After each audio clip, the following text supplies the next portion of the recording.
Mhm. Today's daf, Be'ezus Hashem, is Masechta Avodah Zarah Daf Hey, number 5. But we're going to begin on Daf Dalet Amud Beis, about like 10 lines from the bottom, and the Gemara begins Gufa. So here it is. Okay, here we go. Gufa. We learned before, and we're in the middle of Agadah to Gemaras. Amar Rabbi Yeshua. I guess Avodah Zarah begins to show how good it is to be a Jew. It's a nice introduction to the Masechta. So Rabbi Yeshua ben Levi said, "My diksiv, what is the meaning of this pasuk? Asher noichi mitzavcha hayoim. God commands you today, la'asoisam, to do the mitzvos. So what's today? Every day, hayom la'asoisam, you do it today, loy lamocha la'asoisam, and not tomorrow. In other words, don't push anything off, I guess. If you can do it today, do it today. But the most important here is hayom la'asoisam. We do it today, v'loy hayom little sechara, and not today do we get the reward. We get the reward in Olam Haba. So you're doing the mitzvahs and don't expect something, an immediate reward. Today you're on this world to work, and it's just for a little bit, and then you get the future world. Rabbi Yeshua ben Levi taught us, called mitzvah Yisrael oisem b'olam hazeh, any mitzvah that a Jew does in this world, bois umeidis oisem la'olam haba. This is you created a live thing, and this malach, or this mitzvah, will say testimony in the future world that you were its creator. Shnema, the pasuk says, "Yitnu edeim v'yitzdaku." They will give their aid. They will say their testimony and prove that the Jews are righteous. Yishma'u v'yoimru emes, and the people in the court, which is of the Ummah Sa'olam, are going to hear it, and they're going to say, yes, it's true that the Jews did these mitzvahs. Yitnu eideyim v'yitzdaku el Yisrael. The Jews are going to be have testimony given to them about them by the mitzvahs they were keeping. Yisrael Yishmu v'yamru emes elu Ummah Sa'olam. The Ummah Sa'olam, the goyim, are going to say, yes, it's true that under all these crazy circumstances, the Jews still kept the mitzvahs. V'yam Rabbi Yeshua ben Levi taught us, call mitzvahs Yisrael oisim b'olam hazeh, any mitzvah a Jew does in this world, boys v'toifet oisim la'umas ha'olam b'olam haba al pneim. And not only that, it slaps the umas ha'olam in the future world on their faces.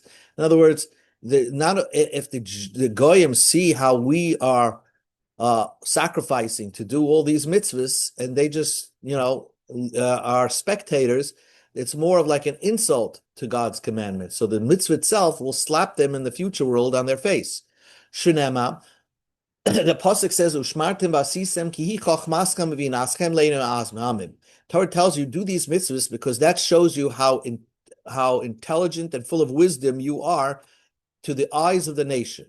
Neged amin loinema. It doesn't say you're wise opposite the nations, to the eyes of the nations.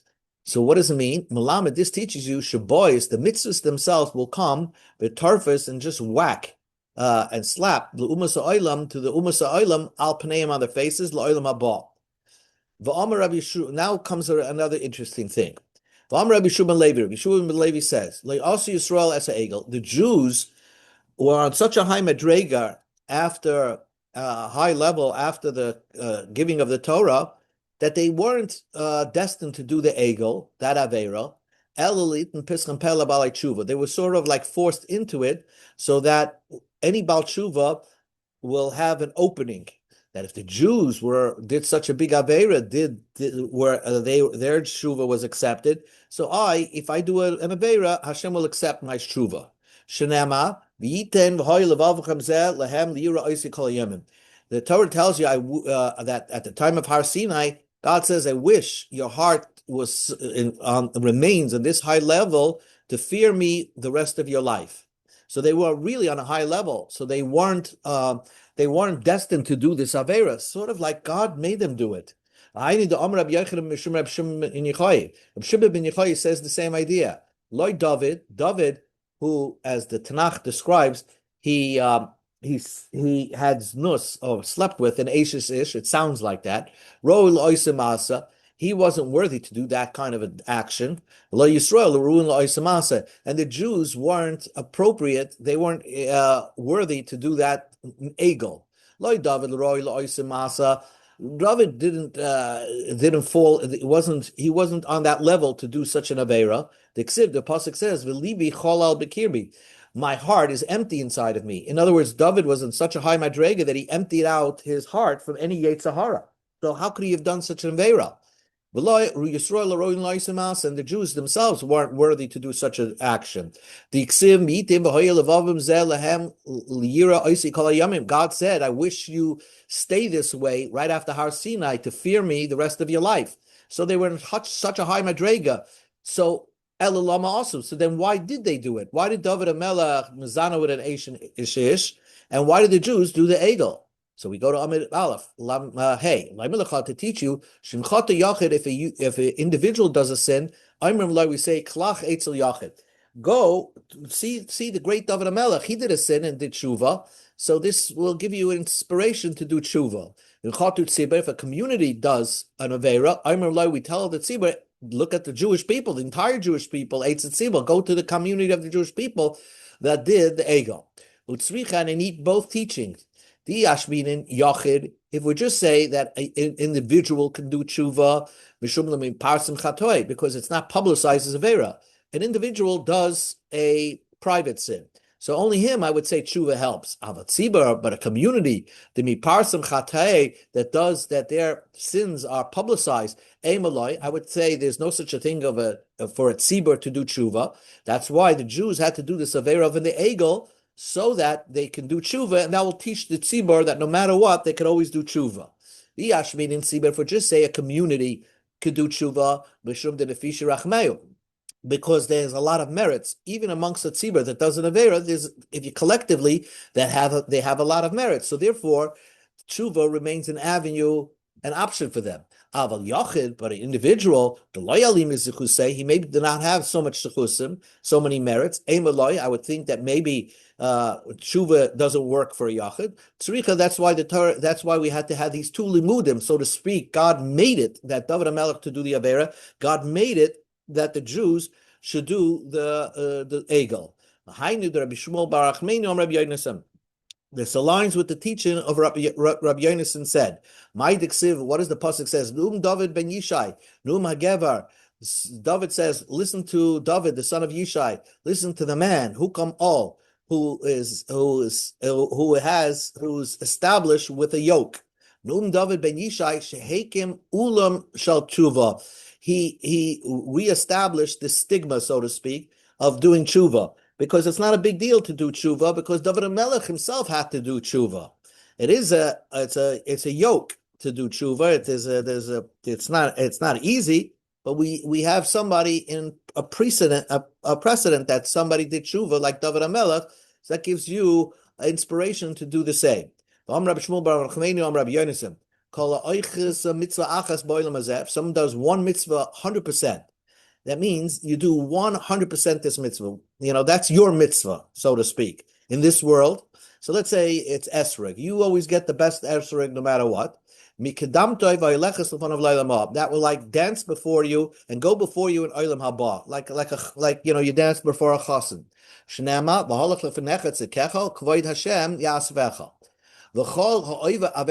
If you do that one avera, here it refers to znus, basically. It wraps around you and you can't get rid of it, and it brings you to the court. It'll wrap around you, archas darkam. Those are on that path. Rab Lezer says, Kishura boy kikelev. If someone does nus, it stays with him like a dog stays with its owner. It doesn't leave its owner. So same thing, that stays with you as long as you don't do tshuva. Shenema, the pasuk says, that Yosef did not want to sleep with her and to be with her, the Ashes Potiphar. So we darshan lishka, so he didn't want to sleep with her, ba'olam is in this world, so that Lias Imo, he'll always have to stay next to her, ba'olam hazeh, in this world. in the next world. So once the person does that Avera, you don't think that it's gone. It's not part of you. It becomes part of you, and it stays with you, even in the Olam Haba. That's why it's so important that a person does tshuva. Now the Gemara says a fascinating thing about the dar that was makabel the Torah. Amar Rab Shloka says, "Boi v'nachzeh Torah lavasenu." Let us thank our fathers that were makabel the Torah, and they did the avera of the egel. So he's thanking them for doing the egel. Why? If they didn't do the egel, we would never come to this world. So what Rish Lakish is saying is that they would never have had children. They would be like angels, and just like angels don't have children. So if they didn't do the egel, that door would have remained that's forever, and they wouldn't have any further children. So we wouldn't be born. I thought this Dar Sinai is like angels. And then you messed up with your actions. And now you're like a regular human being that's going to die. So the Gemara says, did Rish Lakish mean to say the Eloi Choter Loi have a moldu, that if the Jews didn't do an Avera of the Egel, they would not have had children? But doesn't the Parix give you a mitzvah, V'atem Pru Revu, you should have children? And says the Gemara, Ad Sinai. That mitzvah would have been only until Har Sinai. But Sinai Nami, but doesn't it say by Sinai after the Kabbalah Torah, before they did the egel? God says, Lechem or lehem, tell the Jewish people, Shuvu lechem la'olechem, go back home and be with your wives. So we see that God encouraged them to have children even after the Kabbalah Torah. And since the Gemara doesn't mean to have children, l'simchas oilam, they should be happy with their wives, but not necessarily to have cohabitate to have children. Says the Gemara, the pasuk says, God will do good to them and to their children. So if you keep the mitzvahs, it'll be good for you and your family. So we see that they're going to have children even after Har Sinai. And says the Gemara, Har Sinai, that refers to those that are standing on Har Sinai. Those children, it'll be good to them. So basically, Rish Lakish is saying this amazing comment, and that is that had the Jews not done the egel, they would have been like angels, and they would never have had children anymore. So says the Gemara, Rish Lakish says, Maidik says, what is the meaning of this pasuk? Zeh Sefer Toilos Adam. This is the book of mankind. Did the first man have a book or write a book? Malamed, this teaches you, God showed Adam Arishim dar v'darshav, each generation and its inspiring figures. Dar v'chachamav, and each generation and its wise men. Dar uparnasav, and each generation its leaders. Kevan shegia l'darish Rabbi Kiva. When Adam Rishon was looking through the book and he came to the generation of Rabbi Kiva and he saw how great he was, Samach b'Torah, he was so happy of the learning that Rabbi Kiva did. But he was saddened by the death, the tragic death of Rabbi Akiva. Alma, he said, how precious it is your friends, God. This is what you do to your friends. In other words, it made him very, very sad. But Rabbi Yosef explained that generations have to be born. Ein ben David ba, Mashiach cannot come. There is a Jewish, let's say, storehouse full of neshamas. Until God empties out those neshamas that are in this storehouse called guf, then Mashiach can come. So people need to be born. Shnema, ki loy la'olam ariv, loy netz etzev, ki ruach mofanei ya'atayv, u'neshamais ani asisi. So basically these neshamais, it's not going to, until basically a pasuk saying that I'm never going to be angry forever until I get rid of all these neshamas that are up here. So basically, so how could Rish Lakish say that had the Jews not done the egel, they would have been like angels and never have children? But people need to have children because Mashiach can't come until God has all those neshamas up there born. Answers the Gemara, you're right. We would never come. They would have had children, but they would have never died. We would have been like we never came to the world because they're going to be so great. If they lived for such forever, then our actions compared to them are nothing, as if we didn't come to the world. It's the good thing is that people die, so we can achieve in our own world and be proud of our achievements without comparison to someone who lived in the previous generations. But had they not done the Avera of the Egel, they would have lived forever. Says the Gemara, Limemra, do you want to say that had the Jews did not do the Egel, they would have never died? The pasuk says Parshas Yevamis, Parshas Nachlas. There's a whole parsha of Yevamis where one brother dies, or where the father dies, and who gets the inheritance. And says the Gemara, that pasuk would be Al Tanai. That parsha would have not been in existence. It was just a theoretical parsha. If you don't do the averas, then these mitzvahs wouldn't apply. Well, but it's a conditional. If we do the averas, then these parshas take effect. Miksiv Kroi Al Tanai, does a pasuk read on condition? And we find that in the Chumash. What is the meaning of this pasuk? Malamed, it was the day of the sixth. The whole universe had a condition. And he said, if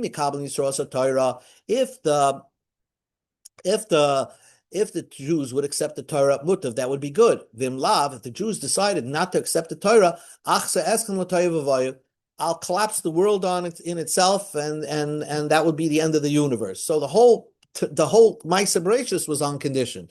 So we can say that the whole Parsha Yevamis and Parshas Nachlas was written on the condition, if the Jews don't do an Avera, then it doesn't mean anything. It's a theoretical Parsha. But if the Jews do an Avera, then it could take effect. So now the Gemara says, I'll ask you a question. The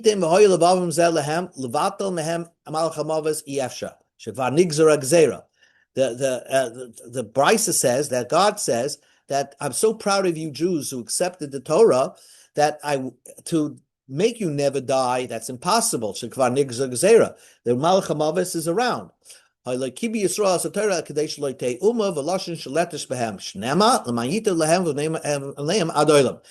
Brisa says that really, even with accepting the Torah, we're always going to have to die, that's for sure. But the whole point is that if we would have stayed on that Madrega, no nation, no tongue, we would have been a superpower, would rule over us.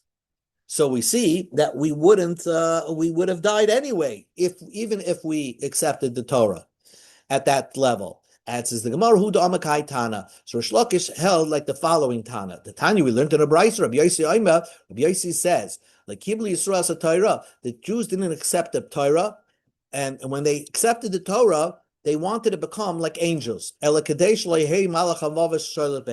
angel of death should not rule over them. Like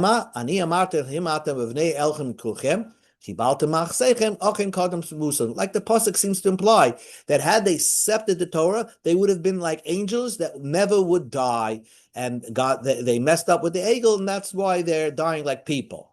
Says the Gemara, Rabbi Yossi Nami Haksiv, but Rabbi Yossi, what does he do with that pasuk? Laman yitir lehem levnei machrei ba'dolim.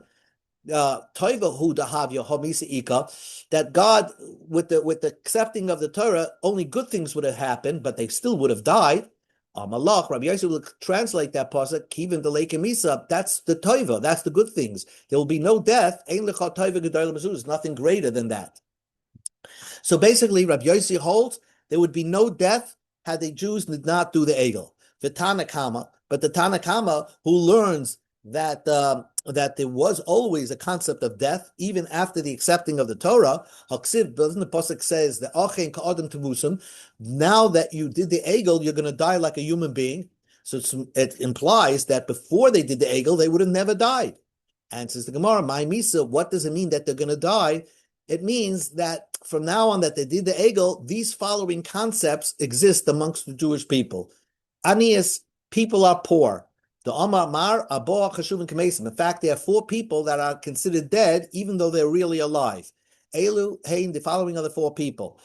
Ani, a poor person. Suma, a blind person. Mutsar is somebody who has leprosy. Alayalenu, Misha, Ein Ben Abanim. He has no children. Ani diksiv kimesi kol anashim umanina dasam vir mimesa mihave have el shadam nechseim. So the pasuk says that to Moshe Rabbeinu that the people who those Jews that tattletaled you to Parai and Mitzrayim, they died. They didn't really die because an Aviram appeared in the Chumash later on, but it must mean that they lost their monies. But God calls them dead because they're poor. Suma, a blind person, is considered dead. When I'm in the darkness, it's as if I'm dead. So don't be like dead when you're Mitzayra. That's a pasuk. And Misha Ein Loi Bonim, so the Tanakama says that really the Jews would have died had they accepted the Torah. But had they accepted Torah, still would have died. But when they messed up the Egel, the following situations happened to Jewish people. Some people are poor, some people are later have no children, or some people are later are blind or mitzayra. Tana Rabbanim, im b'chukaisai teslechi, ein im el b'loshem tachnunum. God begs you. V'chein u'ayma lu am yishmeli kamat avei machniyam. V'ayma lu kshaftim mitzvaseh v'hi nor kishleimecha v'hi kachol zereacha b'tzereacha meyacha. God begs you. There's so much good for keeping the Torah that all your enemies would make friends with you and humble themselves before you, and you'll have a lot of joy from your children. The Jews said, Moshe said to the Jewish people, you're people who are ungrateful, the sons of ungrateful. When God said to the Jewish people, I wish you would have the same heart to fear me like you had by Har Sinai. The Jews should have said, Teinata, please help us maintain that level. And the Jews did not say that because by saying that, they're going to have to thank God and be grateful for God for inspiring them. And they didn't want to say thank you. They didn't want to be grateful. We find the Jews were ungrateful. The pasuk says, after the mon, they were getting it for 40 years. We're disgusted by this light bread. So, and b'nei kivuyatayva, they're the son of somebody who is ungrateful. We go to Amabez, the ksiv, isha asher nesati modi, he nasli min eitz v'oichel. That's the essence of Adam Arisha. His main problem was he blamed God for the woman that God gave him as an assistant. He says, he's the woman that you gave me. This is the one that caused me to sin. And after Moshe Rabbeinu did not give Musa about the Jewish people being ungrateful, which is a common trait of some Jews. He didn't give them this Musa until after 40 years. Sometimes you're not ready for it. That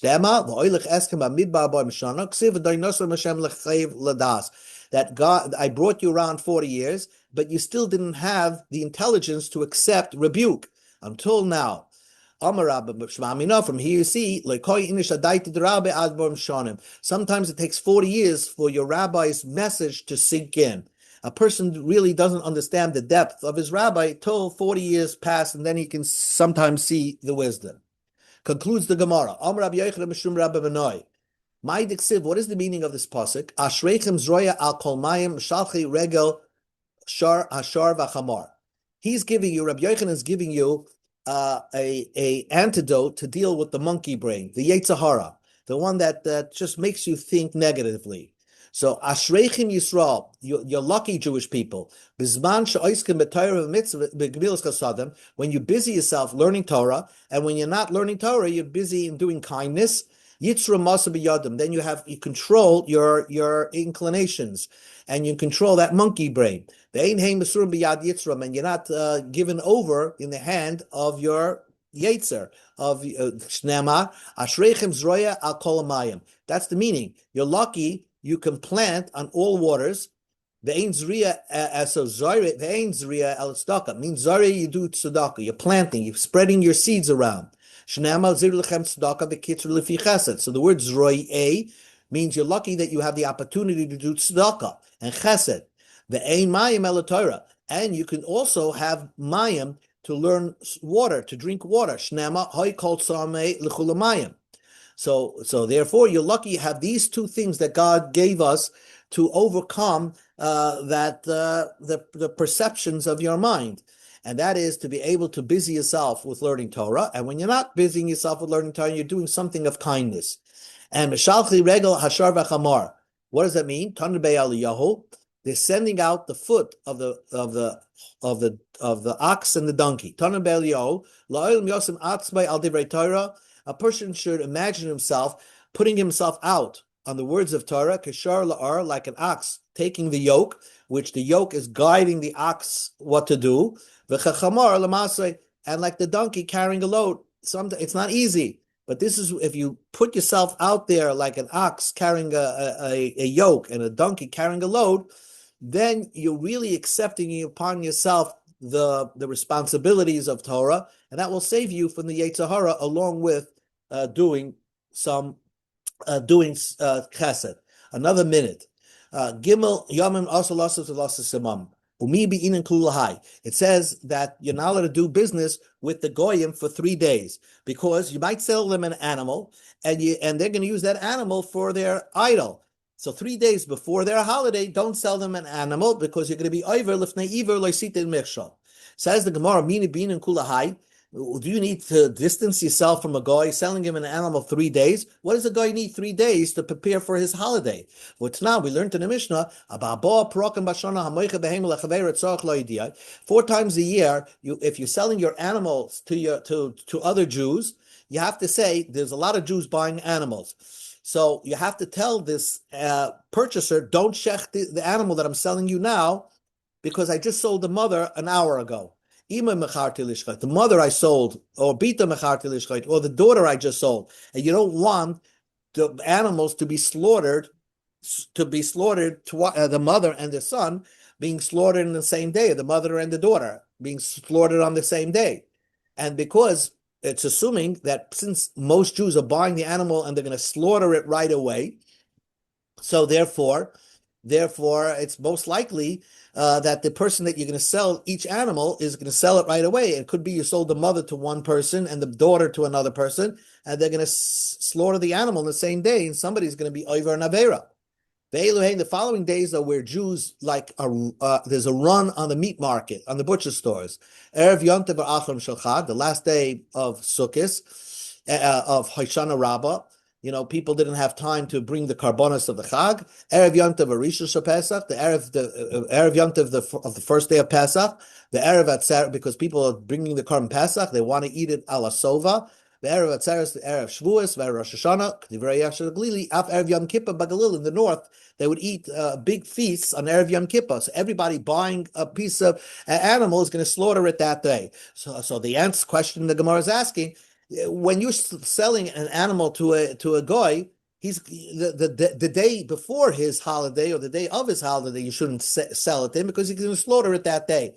But why do you have to stop selling to the goy 3 days before? What does he need 3 days before the holiday to buy an animal? He'll buy an animal the day of his holiday. Answers the Gemara, Hasam de lachila. For a Jew who's buying it to eat, sagi b'yichad yomit, then he'll buy it on that day that he's going to use it. He's not going to buy it 3 days before. But a goy, the lakrava be'inim, the lakrava, since he's using it to bring for his idol, be'inim tlois he wants to buy it 3 days in advance, so he'll have the animal and he'll be able to check it for blemishes. And it takes 3 days for a goy to check an animal for blemishes, so he can offer it up to his idol. So therefore, don't sell him an animal 3 days before, because you're encouraging him and you're making it easier for him to do the bring idols to his Avodah Zarah. Ask the Gemara one last question. For a Jew, when he buys an animal, is it enough to give him if he's buying an animal to slaughter for the Beis Hamikdash, it's more than 3 days. The Tanan, we learned in the Mishnah,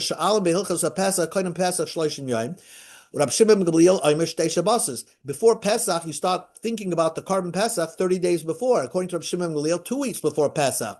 So therefore, we shouldn't be allowed to sell to a guy weeks before his holiday, because he probably needs more time to check for blemishes on his animal. That says the Gemara. A Jew is different. Jews have more blemishes on animals that render an animal disqualified for a carbon, because afila bedukem shabadiyim, because even if you have a tiny blemish in its eyes, it's possible as a carbon, but even twice yamin. So you need at least 30 days before the holiday to check for mumim. But them the mekusa eva islu. The only problem with the animal, if it's missing a limb. If it's not missing a limb, they're okay to bring it as a offering for their idols. So Betlasu Yom Misagi, that's why they need just 3 days to check the animal, and they're okay with that. So therefore, 3 days before their holidays, you're not allowed to sell them any animals which could subsequently be brought as a carbon for their Avodah Zarah. Okay, we'll continue this tomorrow.